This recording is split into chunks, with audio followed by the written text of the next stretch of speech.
बावधनच्या बगाडाला जायचं म्हणून सगळे काम उरकून ठेवली. तर राम राम मंडळी, तेजन मी चाललोय बावधनच्या बगाडाला. तर बगाडाला जायचं म्हणलं की सगळे उत्साहितच वातावरण. आमचं नशीब तर एवढं भारी, आम्हाला जाता जाता नाथ साहेबांच्या पालखीचं दर्शन भेटलं. बावधनकरांच्या घराघरात असल्या दिप्पाड खिल्लार तयार झाले बगाड. आणि आपल्या बावधनची महाराष्ट्रातील सर्वात मोठी बगाड यात्रा. नुसतं मोबाईलवर बगाड बघून काय उपयोग नसतं, समक्ष तिथं येऊन बघायला लागतं कशी असते बावधनची बगाड यात्रा.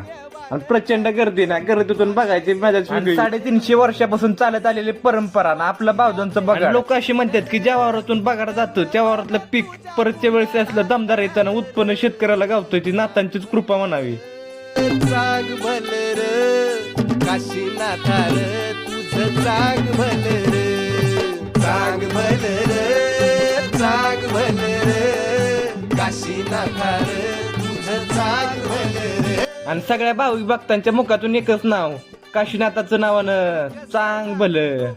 नाही धाडला सांगावा तरी तुझ्यासाठी कसा जमला योगोतावळा. गुलालाच्या वादळात वेग धरला वाऱ्याचा, 12 बैलांचा ह्यो मान वडतो या बगाडाला.